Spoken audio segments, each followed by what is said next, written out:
لكن اغلب اليوم بتكون بره ما بين الرحلات والشواطئ والاماكن المختلفه زي ما هتشوفوا معانا. في ساعة الصبحية انزل على القهوة اللي في حارتي، على ريحة الفول والطعمية افطر الساعه حاليا 9 وربع. خلونا نروح كده ندور على مطعم من المطاعم اللي جربناها ليكم، واللي هتشوفوه طبعا لسه في الايام الجايه في فيديوهات تانية عن تجارب الاكل او تجارب اكل الشارع هنا في دهب. خلينا نروح نفطر علشان خلاص فاضل على الاتوبيس غالبا نص ساعه، اللي هي الوقت اللي يا دوبك هنفطر فيه، وبعد كده هنبدا نرجع علشان نركب الاتوبيس.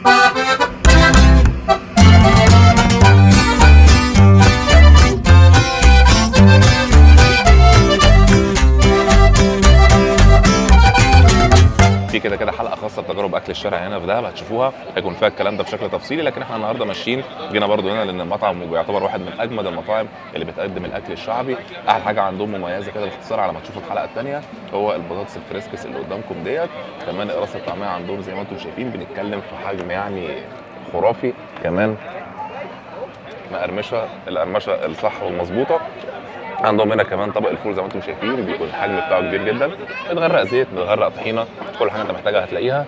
البيض طبعا عندهم موجود، وده يمكن حاجه تقليديه ما فيش حاجه مميزه فيها.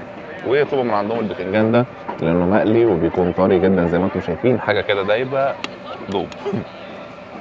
ايه الاكل اوقات طبعا عندهم استشوار الحاجات دي من الحاجات اللي هم مميزين بيها، بينزلوا ساعات مع الحاجه اللي انت طالبها شويه شيبسي كده بيجملوا بيهم الدنيا او بيبقى طعمهم حلو يعني. والاهم عندهم السكالانس اللي قدامكم ده، حجم السعرات الرهيب جدا جدا جدا، لكن هنعمل ايه يعني، هي حاجه تعتبر يعني جامده جدا كتحليه في الاكل.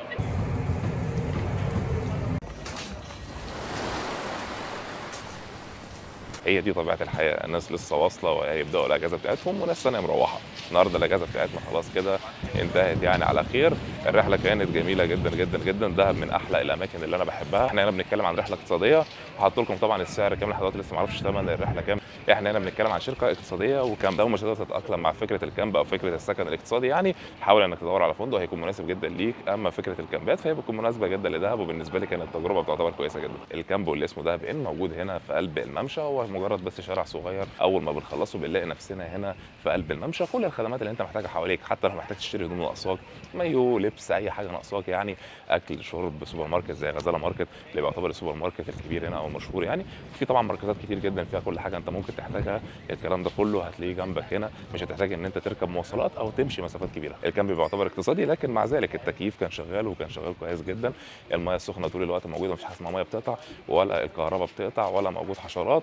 فبنتكلم يعني عن تجربه لطيفه وظريفه جدا، واللي كان مدتها 5 ايام ب4 ليالي. مده تعتبر كافيه جدا، وان كان دهب ما بتشبعش منها ومحتاج ان انت تقعد فيها مش اقل من 15 يوم او شهر لو واحد فاضي ما وروش حاجه يعني. الوقت اللي هتشوفه في الفيديو دوت هيكون يعني لسه بقيه الحلقات الخاصه بدهب ما نزلتش.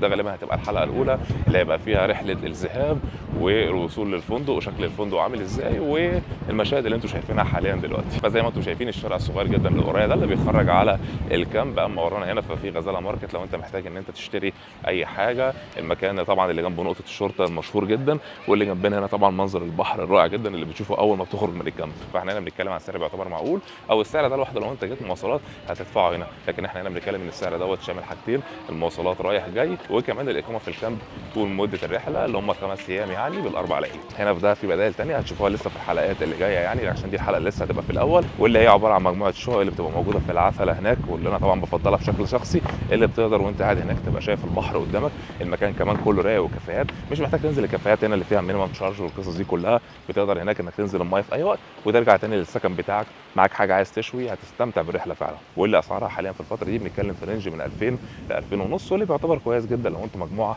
5 أو 6 افراد بتقدروا توزعوا المبلغ ده عليكم، كل واحد ما بيكملش 300 جنيه في اليوم. كمان في الممشى ورا في مجموعه كامبات ثانيه بيكون الليله فيها في رينج 600 700 جنيه يعني، وبتعتبر برده غرف مكيفه. منها اللي بيكون موجود في الدور الثاني بيبقى شايف البحر من بعيد شويه، لكن برده بيعتبر خيار كويس جدا لو انتم شخصيا. كل واحد برده هيدفع في رينج 300 او 350 جنيه في اليوم. الفكره زي ما وضحنا لكم ان ده هنا معتمده بشكل اكبر على السكن الاقتصادي.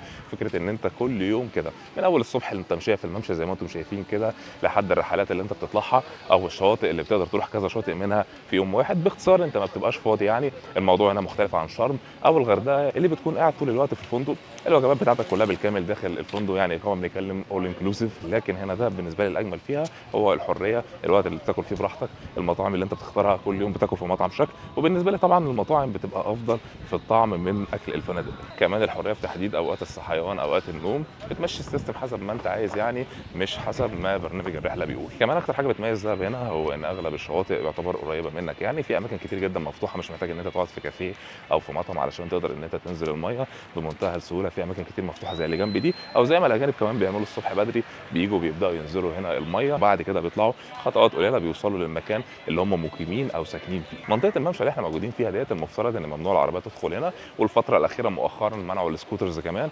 شايفها طبعا قرار صحي جدا، يعني لان جزء كبير جدا من اللي بيبقوا ماشيين بسرعه عاليه وارد يدخل فيك بوزن جسمه وبوزن السكوتر، يكسر لك جزء في جسمك يعني، او على الاقل تتصاب او تتعور يعني. فالممشى هنا بيعتبر بشكل اساسي خاص بالمشاة والدراجات، لان سرعتها بتكون قليله مش نفس سرعه السكوترز يعني، فبتقدر ان انت تتمشى بامان وبمتعه اكتر وتستمتع بالجمال اللي انتم شايفينه ده. ممكن اكتر حاجه بتميز دهب ان اغلب اماكن الاقامه بتعتبر جنب الممشى اللي احنا موجودين فيه دوت، اللي بتقدر مهما كان المكان بتاعك انك تقدر تنزل وتتمشى وتستمتع بالجمال اللي انتم شايفينه ده. هنا وانت بتتمشى الصبح بيبدا نشاط الغطس قدامكم كده، بيبدا طبعا جزء كبير جدا من المراكز الغوص اللي موجوده هنا في المكان تجهز المعدات بتاعتها، وبتبدا تشوف الناس وهي نازله هنا، اللي جزء كبير منهم اجانب. لكن طبعا لو انت موجود تقدر تجرب التجربه دي. بنتكلم في سعر 1000 جنيه، بيكون شامل طبعا ان حد بيقعد يشرح لك ايه اللي هيحصل تحت الميه وتعليمات السلامه والامان كلها بالكامل، وبيشرح لك المعدات واستخدامها، وكمان بينزل معاك بيفضل معاك طول التجربه، وبيصوروا كمان فيديو صور ثابته تحت الميه بتحتفظ بيها وبتكون ذكرى كويسه جدا. الاجمل ان اجواء العربيات وهي بتتحمل الاسطوانات والحاجات المختلفه حاجه كده شبه الفيلم جزيره الشيطان لما كانوا في بدايه الفيلم وهم بيحضروا للسفريه. حاليا زي ما انتم شايفين احنا في اول ريست في الطريق، ليكم نصيب ان احنا نكمل الفلوج معاكم يعني، لان طبعا لو كنا رجعنا من نفس الطريق كان هيبقى يعني اعاده محتوى مش اكتر يعني. طريق العوده هيكون عن طريق شرم، وبالنسبه لي بيعتبر كويس جدا لان طريق شرم طبعا كله شبكه ما بتقطعش فيه، على عكس الطريق الثاني اللي احنا رحنا فيه واللي للاسف الشبكه كانت قطع فيه طول الطريق كله بالكامل. ثانيا طريق شرم احلى يعني شويه بالنسبه لي، هو اطول لكن بيكون ممتع اكتر. زي ما انتم شايفين ورانا هنا كده شرم الشيخ، وحاليا احنا وقفنا في محطه وقود هم يحطوا سولار للاتوبيس، واحنا طبعا دخلنا الحمام والريست شويه لو حد عايز يشتري حاجه، وبعد كده نبدا نتحرك في طريقنا للقاهره.